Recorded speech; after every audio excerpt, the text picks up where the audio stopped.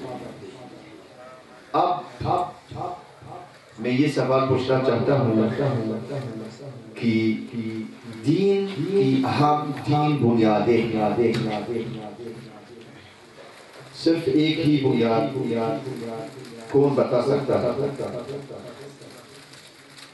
کوئی بتا دے، جو جواب دے گا ان کو انعام ملے گا۔ ایک ہاتھ اٹھائیں اور ایمان،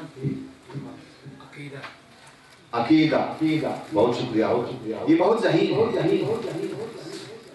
نام کیا آپ کا؟ سہیل احمد تشریف رکھیے سہیل صاحب میں نے جو بتایا ہے ایمان اور انہوں نے اصل بتایا ہے عقیدہ بہت ذہین ہے ماشاءاللہ الطالب للصف الأول ٹھیک ہے سہیل صاحب ان تین بنیادوں میں تیسرا درجہ اخلاق کا ہے اخلاق در اصل ضروح اور اسپرت ہے جو عبادات و معاملات کو رفتار اور حرکت عطا کرتی ہے اور ان دونوں چیزوں کو اقدار اور اصول کا پابند بناتی ہے اور یہ تینوں بنیادیں یعنی عقیدہ یا ایمان نمبر 2 شرع احکام جس میں عبادات اور معاملات شامل ہیں نمبر 3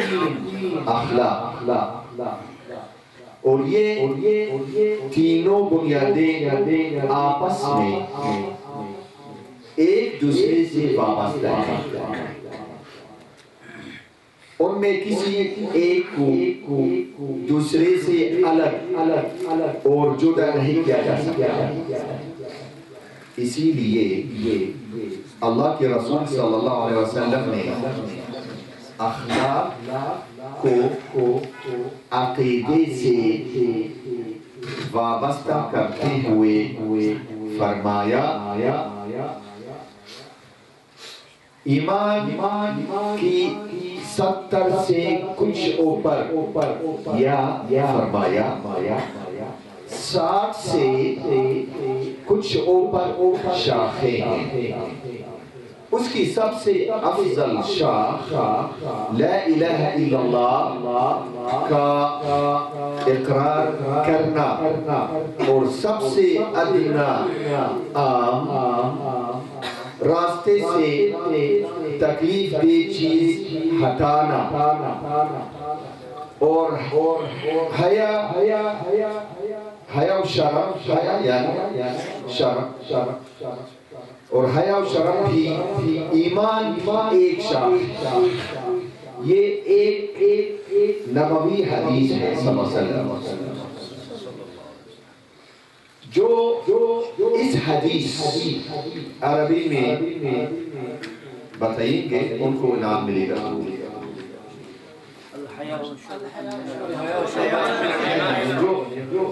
جن کو پتہ ہے وہ بس ہاتھ اٹھائے کون جی فرمائیں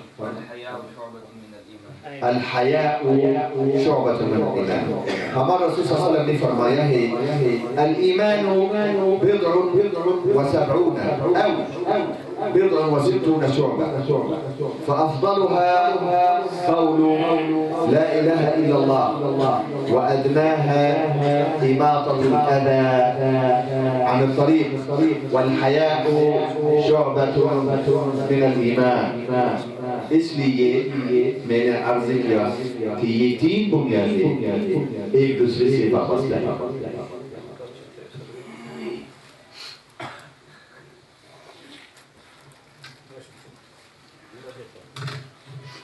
بلکہ ایمان کا کامل ترین مقام حسن اخلاق سے ہی حاصل ہوتا ہے رسول اللہ صلی اللہ علیہ وسلم نے فرمایا ہے سب سے زیادہ کامل ایمان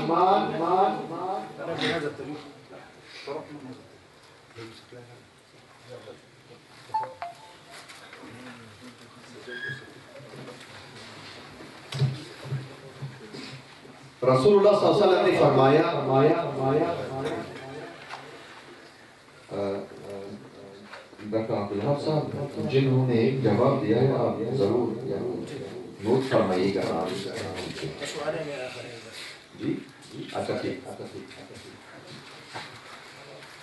رسول اللہ صلی اللہ علیہ وسلم نے فرمایا ہے کہ سب سے زیادہ کامل ایمان والے وہ لوگ کون ہے وہ جن میں سے آپ سب انشاءاللہ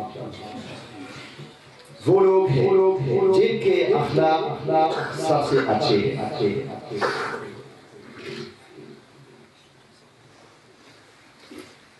اس حدیث کا متن عربی زبان میں یہ ہے جو میں آپ کے سامنے عرض کروں. اکمل المؤمنین ایمانا احسنهم خلقا.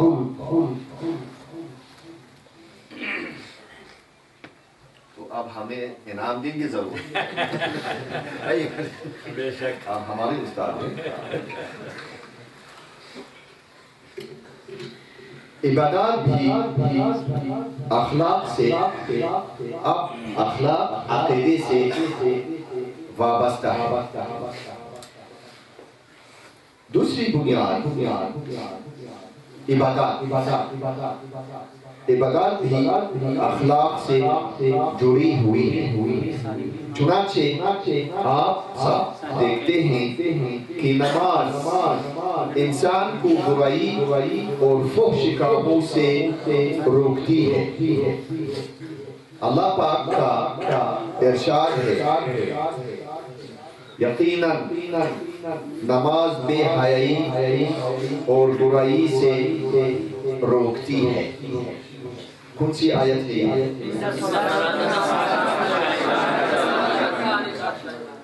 ان الصلاة تنہی عن الفحشاء والمنکر والبغي. حفظكم اللہ. اب تو یہ سب انعام کے مستحق میں نے شرط لگائی ہے جن کو جواب سے واقف ہے تو بس ہاتھ اٹھا.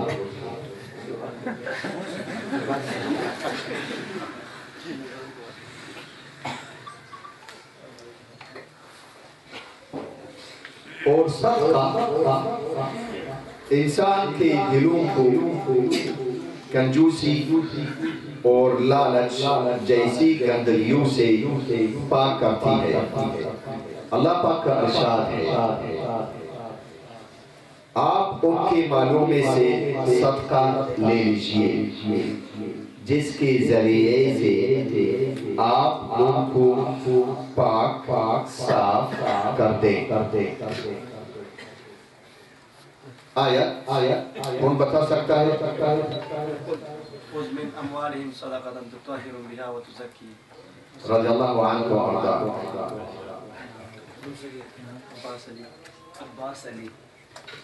اور اگر عبادات کو اخلاق سے الگ اور جدا کر دیا جائے تو وہ ایک کھوکھلے اور بے جان اعمال بن کر رہ جائیں.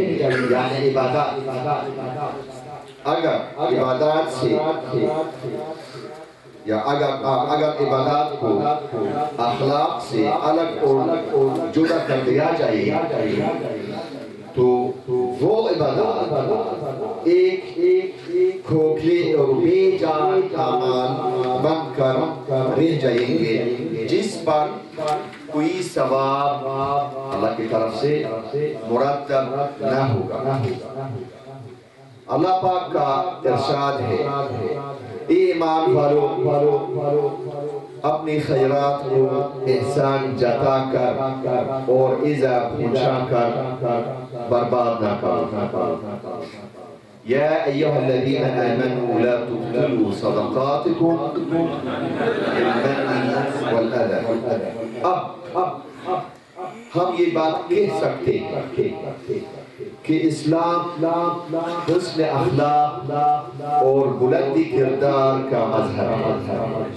یہاں تک کہ ہمارے رسول صلی اللہ علیہ وسلم نے اپنی بعثت کا مقصد ہی مکارم اخلاق کی تکمیل قرار دیا. چنانچہ نبی کریم صلی اللہ علیہ وسلم کا ارشاد ہے انما بعثت لأتمم. ایک روایت میں لأتمم مکارم الاخلاق، دوسری روایت میں لأکمل صالح الاخلاق. مجھے تو مبعوث ہی اس لیے کیا گیا کہ عمدہ اخلاق کی تکمیل کر دوں، یا دوسری روایت مجھے مکارم اخلاق کی تکمیل کے لیے بھیجا گیا۔ مذہب اسلام میں اخلاق کا لفظ بہت اہم بات ہے۔ اخلاق کا لفظ مطلق جانتے ہیں؟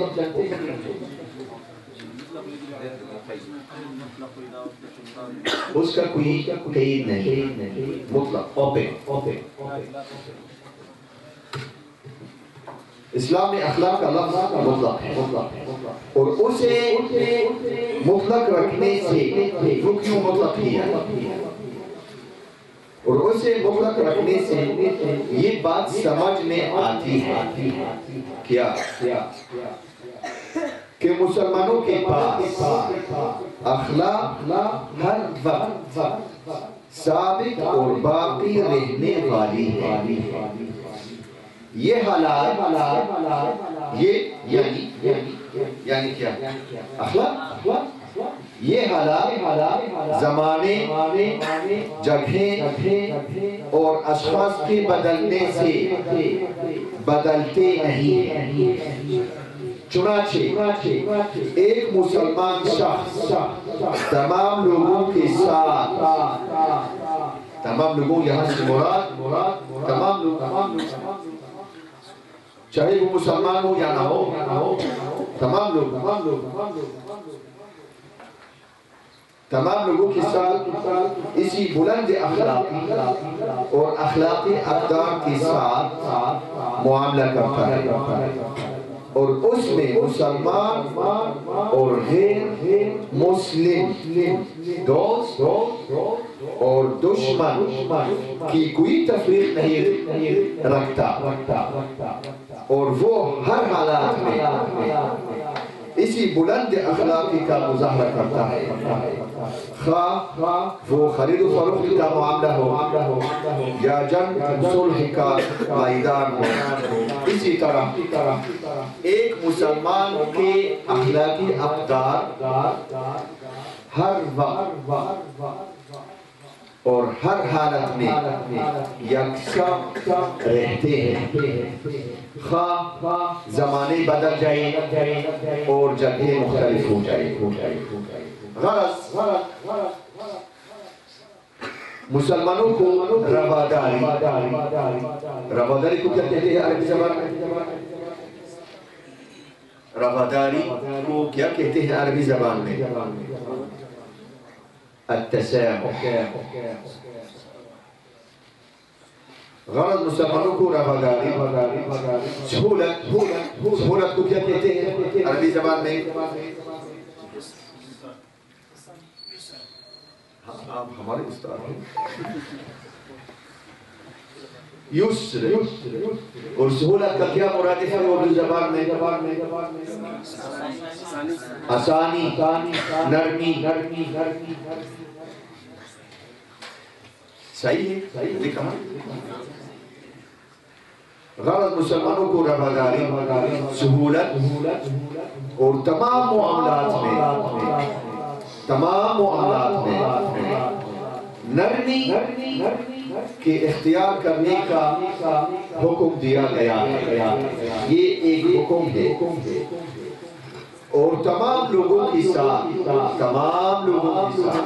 صرف مسلمانوں کے ساتھ نہیں، اور تمام لوگوں کے ساتھ، بلکہ جانوروں کے ساتھ، پرندوں کے ساتھ، خود جمادات کے ساتھ، اور تمام لوگوں کے ساتھ نرم برتاؤ یا نرم سلوک، نرم معاملہ،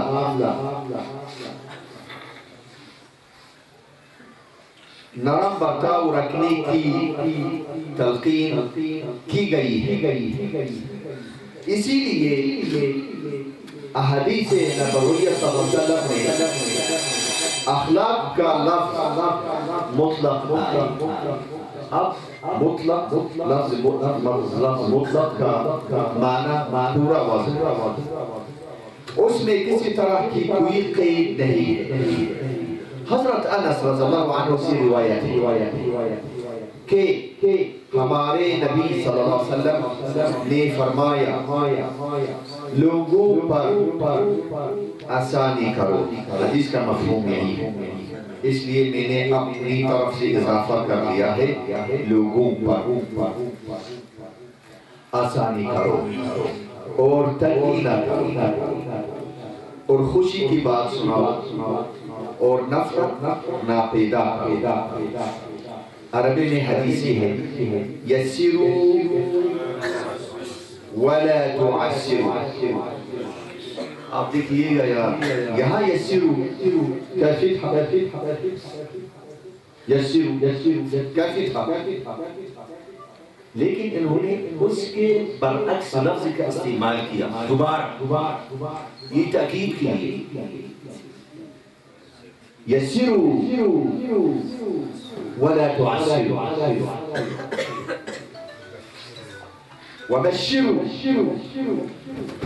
اور اس کے اپوزٹ کیا ہے، اس کا برعکس لفظ کیا ہے، اس کا متضاد لفظ کیا ہے ولا تنفروا. تو انہوں نے کیوں فرمایا ہے ولا تعسروا ولا تنفروا، حالانکہ یسروا وبشروا دونوں لفظوں سے پتہ چلتا ہے کہ آسانی کرنا اور خوشی کی بات سنانا، لیکن انہوں نے اس کے متضاد الفاظ کا استعمال کیا ہے تاکید کی. رسول اللہ صلی اللہ علیہ وسلم نے فرمایا جسے یعنی آپ لوگ نہیں، جسے نرمی سے محروم کیا جاتا ہے، یعنی جن سے آپ لوگ نہیں، جسے نرمی سے محروم کیا جاتا ہے اسے خیر سے محروم کیا جاتا ہے.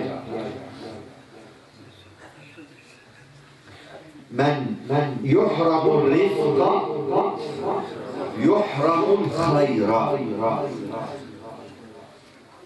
تو یہ سب شرعی احکام ہے،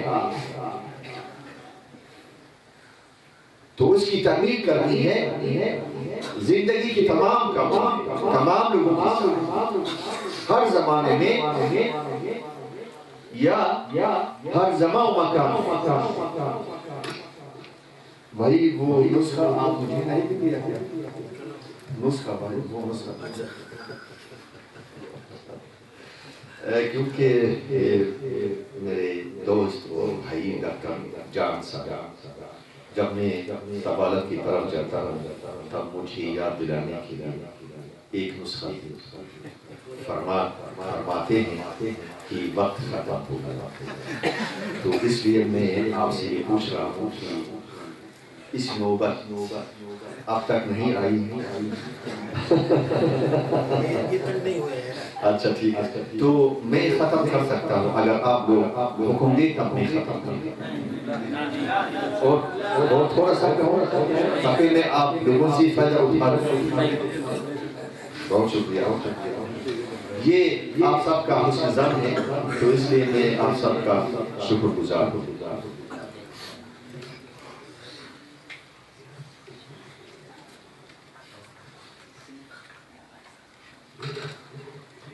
رسول اللہ صلی اللہ علیہ وسلم فرماتے ہیں نرمی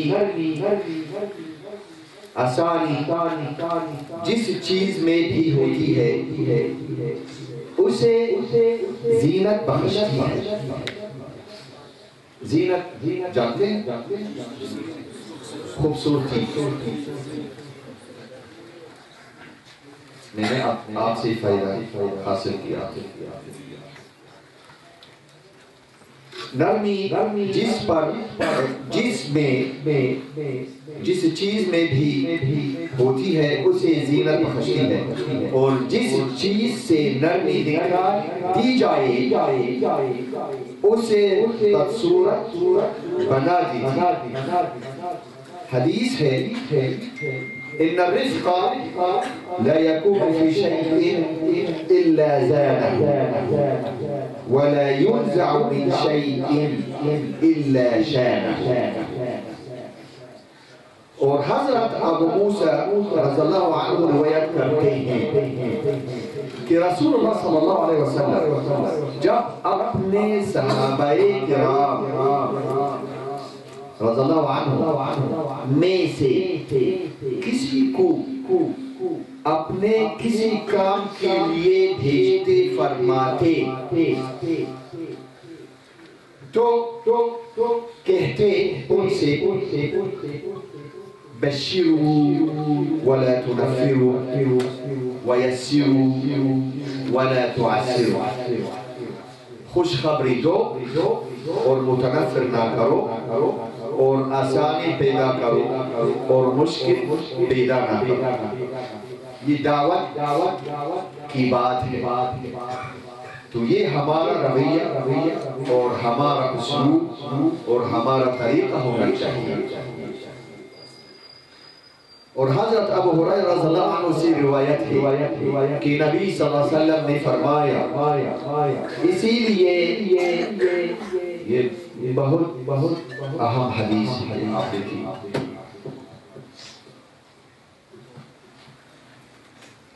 ہماری ذمہ داری بہت بڑی ہے اور بہت ثقیل ہے.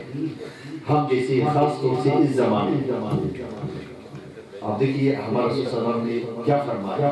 گویا کہ یعنی خدا نہ خاصہ گویا کہ ہم پیغمبر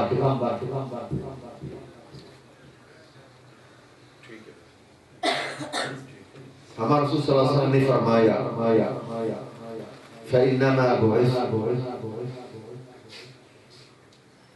فإنما بعثتم ميسرين فإنما بعثتم. دوسرے حدیث میں رسول صلی اللہ علیہ وسلم کا فرمان ہے انما بعثتو. صرف ہمارے رسول بعثتو.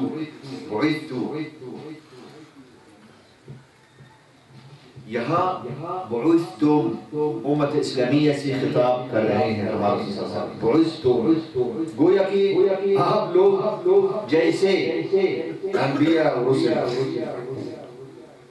کام میں یعنی ان کی اتباع میں ان کی بیروی میں ان کی تقلید کرنے میں خود وحی اور پیغام وغیرہ نہیں ہے نا.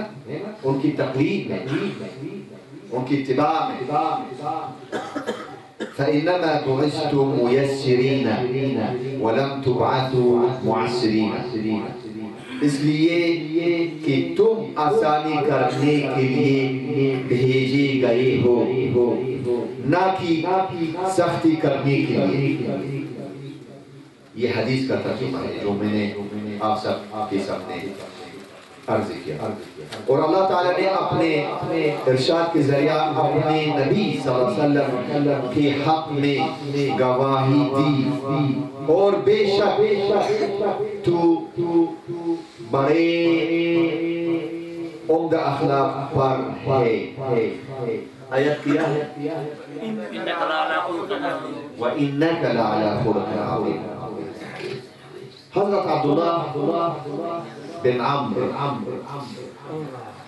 رضی اللہ عنہما نے ایک روایت میں فرمایا نبی صلی اللہ علیہ وسلم نہ فطری طور پر بد زبان تھے نہ تکلف سے بد زبان اختیار کرتے تھے. اور آپ صلی اللہ علیہ وسلم فرمایا کرتے تھے ان من خیارکم احسنکم اخلاقا.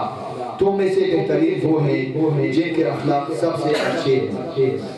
چنانچہ ہر زمانے میں اور ہر جگہ پر اور ہر حالات میں اور ہر لوگوں کے ساتھ نرمی اور رواداری کا معاملہ کرنے اور سہولت نرمی پیدا کرنے کا حکم دیا گیا ہے. اور اس باب میں ایک مسلمان شخص کو انبیاء کے عظیم اخلاق سے متصف ہونا چاہیے، جن کو اللہ سبحانہ وتعالی نے سرکشی اور مخالفت اختیار کرنے والے فرعون کو بھی دعوت، اب نسخہ اللہ کا کرم، دعوت دیتے وقت نرم لہجہ اختیار کرنے کی خاص تاکید کی۔ اللہ پاک کا ارشاد ہے، تم کون؟ موسیٰ علیہ السلام اور ہارون علیہ السلام، تم دونوں فرعون کے پاس جاؤ، اس نے بڑی سرکشی کی، اذهبا إلى فرعون إنه طغى فقولا له قولا لينا لعله يتذكر أو يخشى۔ دیکھئے فرعون نبوت کی دعوت نہیں کی تھی، بلکہ انہوں نے ربوبیت، اس کی باوجود دیکھئے اللہ کی شفقت و رحمت کتنی ہے۔ وَقُولَ لَهُ قَوْلًا لَيِّنًا۔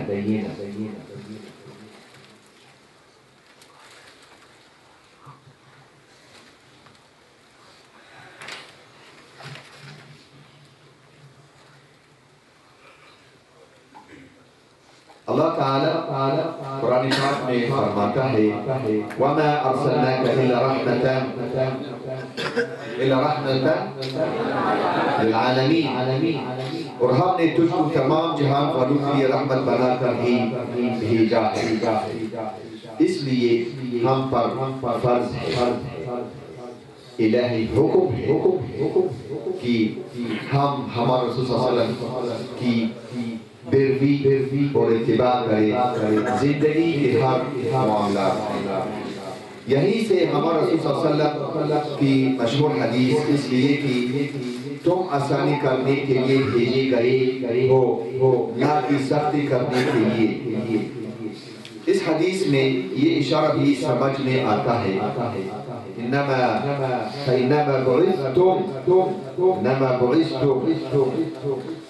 بعثتم کا لفظ استعمال کر کے یہ واضح فرمایا گیا کہ امت کے ہر فرد ضروری ہے کہ وہ نرمی، رفاداری اور دوسروں کے لیے سہولت پیدا کرنے جیسی عظیم صفات سے بھی متصف ہو جائے، اور وہ رسول اللہ صلی اللہ علیہ وسلم کی ان اعلیٰ اخلاقی اقدار کی بھی وراثت بنے، جس طرح انہوں نے آپ صلی اللہ علیہ وسلم کے بعد دین کے پیغام کو ایک فرد تک پہنچانے کی ذمہ داری کو بطور وراثت کے قبول کیا، اور یہ حسن اخلاق کا مظاہرہ ہے اپنے تمام معاملات اور تمام حالات میں کرے۔ آخری بات ہے کچھ نصیحتیں ہیں، کچھ ہدایتیں ہیں، اپنے آپ سے اور اپنے آپ کو یاد دلاتا ہوں اور آپ کو بھی یاد دلاتا ہوں۔ وہ یہ ہے کہ غیر مسلموں کے حقوق میں سے یہ ہے ان کو گالیاں دینے یا ان میں برائی نکالنے سے ممانع۔ شادی باری ہے وَلَا تَسُبُّوا الَّذِينَ يَدْعُونَ مِن دُونِ اللَّهِ، یہ سورہ انعام آیت نمبر 108۔ وَلَا تَسُبُّوا الَّذِينَ يَدْعُونَ مِن دُونِ اللَّهِ، یہ ایک حکم ہے، فتویٰ نہیں، یہ ایک شرعی حکم ہے۔ ان کے لیے ہدایت کی دعا کرنا، یعنی ان پر دعا نہ کرنا، یہ بہت ضروری ہے۔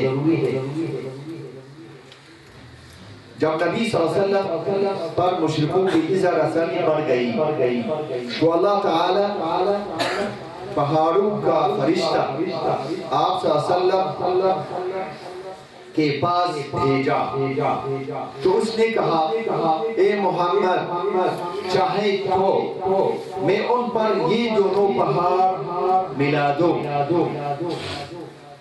لطبقت علیہم بالمخشبین تو نبی صلی اللہ علیہ وسلم یہ طائف میں واقع موجود تھا تو نبی صلی اللہ علیہ وسلم نے فرمایا مجھے امید ہے کہ اللہ تعالیٰ ان کی پیٹھوں سے ایسے لوگ نکالے گا جو صرف ایک اللہ کی عبادت کریں گے اس کے ساتھ کسی چیز کو شریک نہیں کریں گے نمبر 3 دین میں زبردستی نہیں ارشادی باری ہے دین کے بارے میں کوئی زبردستی نہیں لا اکراہ فی الدین نمبر 4 عبادت کرنے میں ان کی آزادی ہے نمبر 5 ان کو ہدیہ دینا یہ جائز ہے نمبر 6 ان سے ہدیہ ہبہ اور عطیہ قبول کرنا نمبر 7 ان سے اچھی بات کہنا اللہ تعالیٰ کا ارشاد ہے وَقُولُوا لِلنَّاسِ حُسْنًا یعنی اور لوگوں سے اچھی باتیں کہنا للناس اللہ تعالیٰ نے نہیں فرمایا وَقُولُوا لِلْمُسْلِمِينَ وَقُولُوا لِلْمُؤْمِنِينَ وَقُولُوا لِلْمُحْسِنِينَ بلکہ اللہ تعالیٰ نے فرمایا ہے وَقُولُوا لِلنَّاسِ تمام لوگ وَقُولُوا لِلنَّاسِ حُسْنًا یہ ایک شرعی حکم ہے یہ فتوہ نہیں جیسے آپ کو پتہ ہے اسلام میں 3 درجات ہیں وہ مسلمانوں میں ایک اسلام مسلم اور دوسرا جو ہے الحدیث الاسلام مسلم اور مومن یعنی اسلام ایمان احسان ایک ہوتا ہے مسلم پھر اونچا درجہ مومن سب سے اونچا درجہ محسن یہ کہاں سے آیا اس حدیث سے آیا ہے جبریل علیہ السلام من اسلام من ایمان من احسان اور آپ سب انشاءاللہ محسنین میں سے ہیں اور ہوتے رہیں گے انشاءاللہ غیر مسلموں کے حقوق میں سے یہ بھی ہے کہ جان کی عزت کرتے ہوئے ان کی جنازے کے لیے کھڑا ہونا جیسے ہمارے رسول صلی اللہ علیہ وسلم نے فرمایا ان کے ساتھ حسن سلوک اور اچھے اخلاق اسلام میں کسی کو ناحق اسلام میں کسی کو ناحق قتل کرنا گناہ کبیرہ اور ایک بڑا حرام کا شمار ہوتا کیونکہ اللہ تعالیٰ کا فرمان ہے من قتل نفسا بغیر نفس او فساد في الارض فكأنما قتل الناس جميعا ومن احياها فكأنما احيا الناس جميعا میں آپ سب حضرات کا بہت شکر گزار ہوں اور میں اپنے دل کی گہرائیوں سے آپ سب اور اس یونیورسٹی کی تمام منتظمین اور ذمہ داران کا بہت شکر گزار ہوں کہ آپ نے مجھے موقع بلکہ بہترین موقع فراہم کیا تاکہ میں آپ لوگوں سے ملوں اور آپ لوگوں سے بات کر سکوں هذا وآخر دعوانا الحمد لله رب العالمين السلام عليكم ورحمة الله وبركاته